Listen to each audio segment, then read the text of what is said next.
О самых заметных событиях среды 28 декабря вы узнаете из материалов наших корреспондентов. В студии Сергей Михедов. Здравствуйте. Вот основные темы.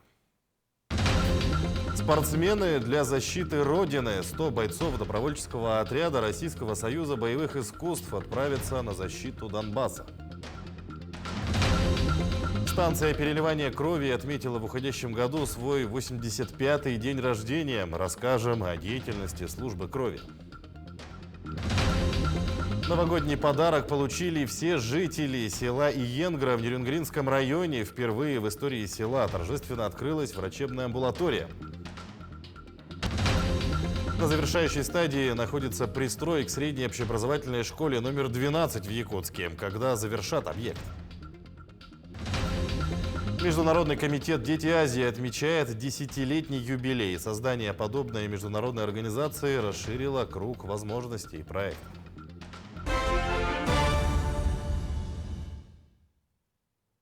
Три ледовые переправы допустили к эксплуатации в 2 районах республики. Сегодня в Алекминском районе открыли зимники до 60 тонн через реку Лену по направлениям МЦРС Алекминск, НПС-14 и ГСП-1 Солянка. Кроме того, с сегодняшнего дня в Ленском районе функционирует переправа с грузоподъемностью до 30 тонн через реку Нюю по направлению Ленск-Северная Нюя. Новогодний подарок получили сразу все жители села Иенгра в Нерюнгринском районе. Впервые в истории села торжественно открылась врачебная амбулатория. Она была построена в течение года в рамках национального проекта здравоохранения и региональной программы модернизации первичного звена здравоохранения Якутии в кратчайшие сроки. Иван Лазаренко подробнее. Модульная врачебная амбулатория предназначена для квалифицированного и своевременного оказания медико-санитарной помощи населению.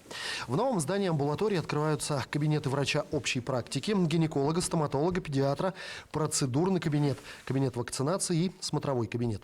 В ближайших планах открытие в здании амбулатории аптечного пункта, в котором очень нуждаются жители села Иенгра. Было старое здание 75 года строения. Его снесли, вот построили новую амбулаторию. На этом же месте.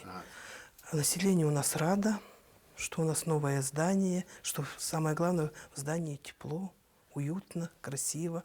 Амбулатория в Иенгре построена с учетом климатических условий Крайнего Севера. Высокому уровню оказания медицинской помощи будет способствовать дополнительное оснащение современным медицинским оборудованием. Также в амбулатории предусмотрен дневной стационар на 2 палаты, детскую и взрослую, где ежедневно медицинскую помощь смогут получать 12 пациентов. Открыто новое здание амбулатории. Абсолютно вы вот прошли по всем кабинетам, видели, абсолютно просторное, теплое. Современное здание, которое, я считаю, является очередным шагом развития здравоохранения нашего района в общем. Потому что много об этом говорим на всех уровнях, об этом говорит наш уважаемый Элдархан, о том, что здравоохранение в нашем районе – это такое слабое место наше, то узкое место, которое необходимо сейчас вот буквально приложив максимум усилий, как можно быстрее, форсировав все возможные сроки, привести в соответствующее состояние. Утвержденная главой Якутии Айсеном Николаевым программа модернизации первичного звена в Нерюнгринском районе успешно выполняется и продолжится масштабной реконструкцией объектов здравоохранения в следующем году. Иван Лазаренко, Захар Головин, Нерюнгри. Строительство 168-квартирного дома завершили в Ленске. В него по программе переселения граждан из аварийного жилфонда переедут 450 человек. Объект площадью почти 8 тысяч квадратных метров уже ввели в эксплуатацию. Он находится на Нюйском переулке. Новоселы должны получить ключи от квартир с чистовой отделкой до Нового года. Отметим, в период с 19 по 21 годы в Ленском районе построили 3 дома, а в этом году ввели в эксплуатацию 2 новостройки. 61 двор вошел в перечень территорий по итогам конкурсного отбора проекта «1000 дворов на Дальнем Востоке». Всего на конкурс поступило 106 заявок от 64 муниципальных образований. Главным критерием при оценке являлось наличие разработанной проектно-сметной документации. При этом приоритетными проектами стали те, в которых учитываются региональные климатические особенности и идентичность территорий. Отмечается, что основную долю из прошедших конкурс проектов составляет Якутск. В столице планируют благоустроить 21 дворовую территорию. Остальные 40 дворов будут благоустроены в 26 муниципальных образованиях. На завершающей стадии находится пристрой к средней общеобразовательной школе номер 12 в Якутске. Возведение идет по проекту для создания дополнительных мест в школах Якутии до 2024 года. Строительство ведут с участием государственной корпорации развития ВЭБ РФ. Подробнее расскажет Галина Чекурова. 10 декабря прошлого года была забита первая свая в фундамент дополнительного здания школы номер 12. В течение 2 лет перед строительной компанией стояла задача возвести пристрой площадью более чем 5000 квадратных метров. Бетонные работы начали в феврале. Бетон укладывали с помощью прогрева. Но основную роль в сокращении срока сыграло то, что мы вот с потеплением и вот на междуэтажное перекрытие первого этажа в дальнейшем использовали бетононасос. 200 кубов бетона мы укладывали за 5-6 часов. Это очень позволило нам ускорить срок. Новый объект школы вмещает в себя 30 учебных кабинетов, библиотеку с книгохранилищем, столовую на 160 посадочных мест, а также актовый зал, которого в старом здании не было. Благодаря созданным условиям у учеников появилась возможность реализовывать разнообразные внеучебные проекты. С прошлого года мы реализуем проект «Театры в школах», и дети уже получили такие вот хорошие условия для занятия театром, для концертов, для танцев. В новом корпусе будут проходить уроки для обучающихся с 5 по 11 классы. Педагоги отметили, что для учеников, начиная с 5 класса, есть разделение на несколько направлений – гуманитарное, физико-математическое, технологическое и естественно-научное. Так, в новом объекте учащиеся будут углубленно изучать выбранные предметы. С 5 класса на 6 класс, когда переходят, то они тоже продолжают обучать эти предметы углубленно. И мы от этих классов, именно профильных классов, ждем результата именно в научно-практической, научной работе. Потому что лаборатории, все условия будут созданы, и, надеюсь, все ученики, учителя будут работать результативно. Стоит отметить, что с открытием пристройки начнется ремонт старой части школы. Руководство образовательного учреждения планирует закончить ремонт в течение 2023 года. Галина Чекурова, Григорий Охлопков, Якутск. В Якутии ввели в эксплуатацию 2 новые подстанции в микрорайоне Марха и в селе Сунтар. Новые энергообъекты обеспечат надежным энергоснабжением 1000 домовладений. Подстанция 110 киловольт в Мархе позволит разгрузить соседние подстанции и повысит надежность энергоснабжения потребителей. А с вводом подстанции 35 киловольт в селе Сунтар больше жилых домов смогут перейти на электроотопление. Новые объекты оснащены 2 трансформаторами мощностью по 16 тысяч мегавольт-ампер. Все оборудование, которое запроектировано и смонтировано сегодня на обоих подстанциях и в Мархе, и в Сунтарах отечественного производства, это трансформаторы. Например, в Мархе это 2 трансформатора мощностью 16 мегавольт-ампер, это комплектное распределительное устройство, и все оборудование производства Российской Федерации, заводы-изготовители, с которыми наша компания сотрудничает не первый год. Это надежное, современное оборудование, и, соответственно, мы надеемся, что оно будет обеспечивать и надежное энергоснабжение наших потребителей.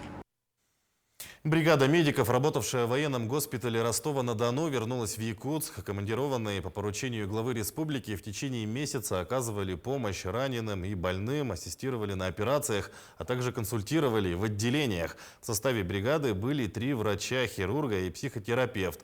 Руководитель бригады, главный врач Республиканского центра общественного здоровья и медицинской профилактики Алена Никитина рассказала о встречах с участниками спецоперации и руководством военного госпиталя. Задачи, которые были поставлены перед нами руководством республики, это, конечно, была поддержка наших ребят. Находясь, так сказать, непосредственно вблизи, мы, конечно, убедились, что вообще абсолютно было правильное решение. И вот в беседах с нашими земляками, с ребятами, которые непосредственно участвуют в СВО, конечно, это абсолютно верное решение. То, что сейчас там происходит, это действительно военные действия, это действительно раненые, это ребята, которые стоят и защищают нашу Родину.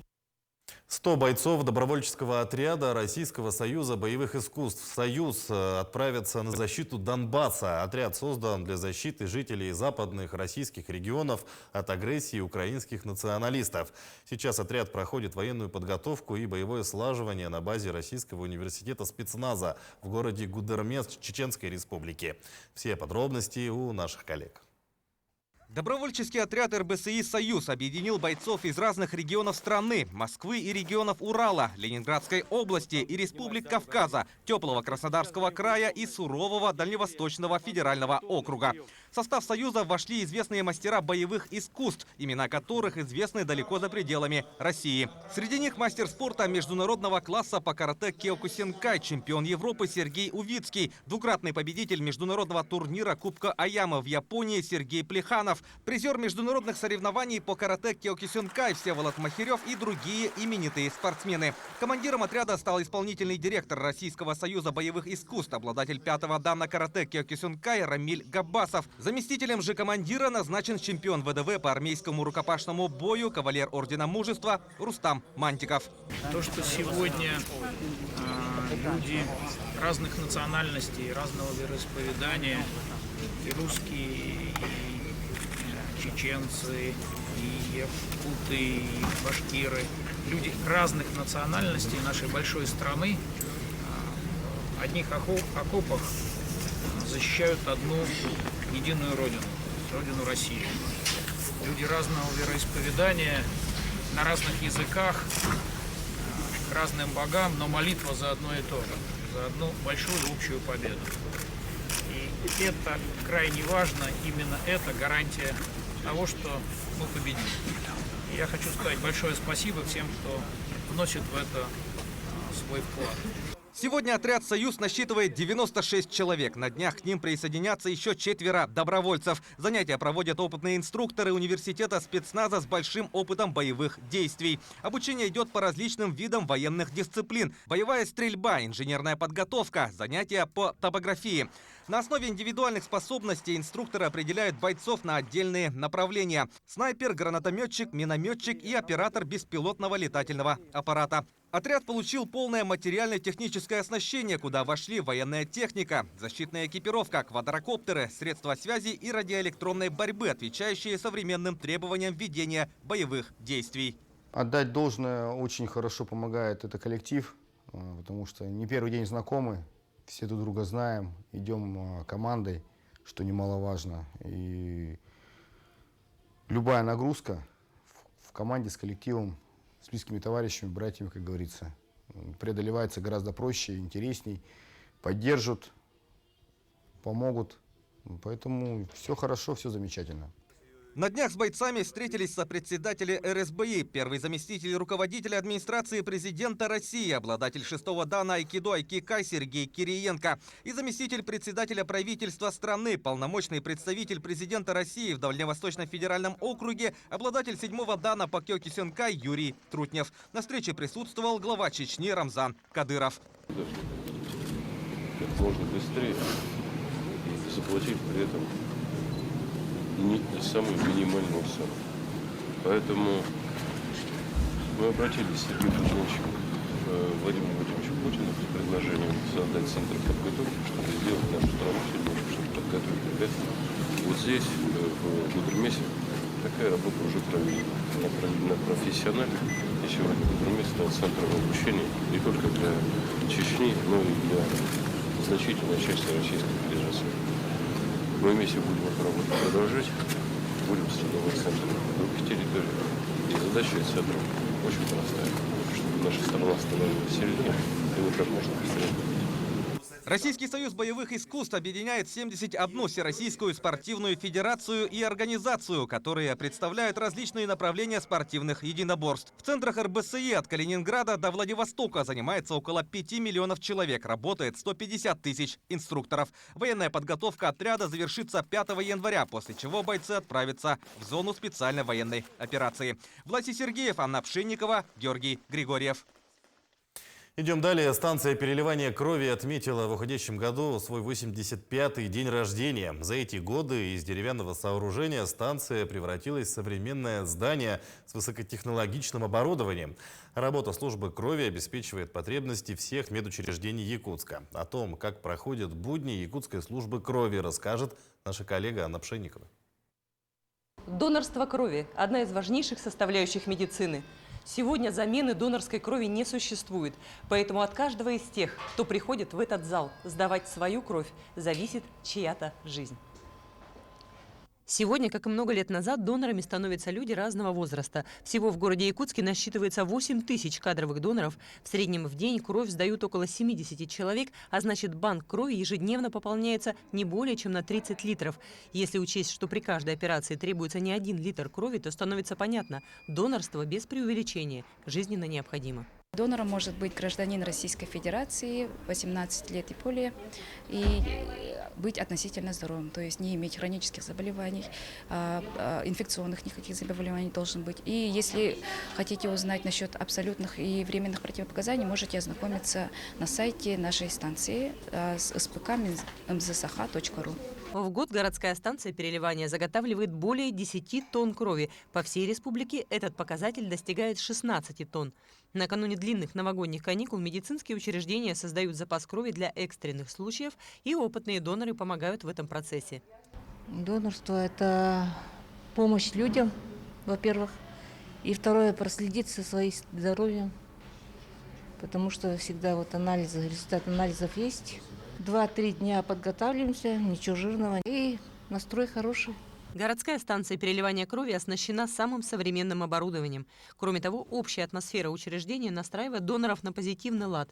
Чуткий и опытный персонал всегда помогает донорам адаптироваться и сдать кровь в максимально комфортных условиях. И, конечно, особое внимание медики уделяют безопасности всего процесса. Безопасность донорской крови – это всегда на первом плане. Что касаемо заготовки донорской крови, кроме клеток крови, плазмы крови, все должно быть одноразовым.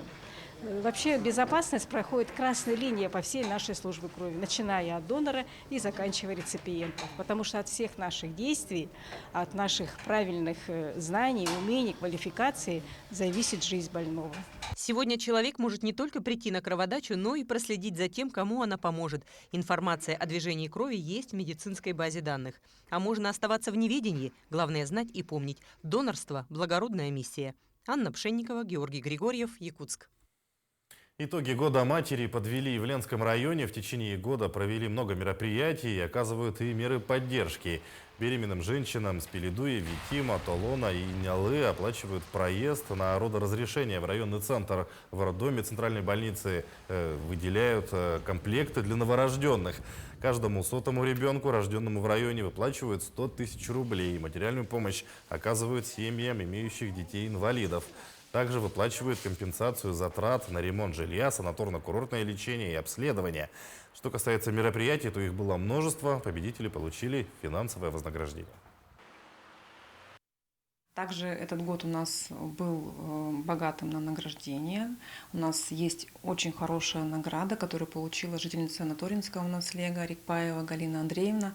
Она удостоена знаком «Материнская слава 3-й степени». Это мама 7 детей. Она получит выплату в размере 100 тысяч рублей. 10 семей Ленского района были удостоены почетного диплома многодетной семьи. К этой выплате также полагается 10 тысяч рублей. Сейчас мы ведем набор документов кандидатов на получение почетного диплома мамы. 2 семьи из Ленского района получили награду такую, как «За любовь и верность». Она очень популярна у нас в нашем районе, очень много семей подают документы, но вот в этом году это 2 семьи, мы за них очень рады. На Чаиндинском нефтегазоконденсатном месторождении общества «Газпром» добыча «Ноябрьск» введен второй компрессорный цех центральной дожимной компрессорной станции. Основная задача объекта – прием и подготовка газа для подачи в магистральный газопровод «Сила Сибири» с Кавыктинского газоконденсатного месторождения. О реализации масштабного проекта «Газпром» добыча «Ноябрьск» в следующем материале. Для Игоря Ефремова компрессорный цех номер 2 – это уже второй объект на Чиендинском месторождении, который введен в эксплуатацию при его непосредственном участии.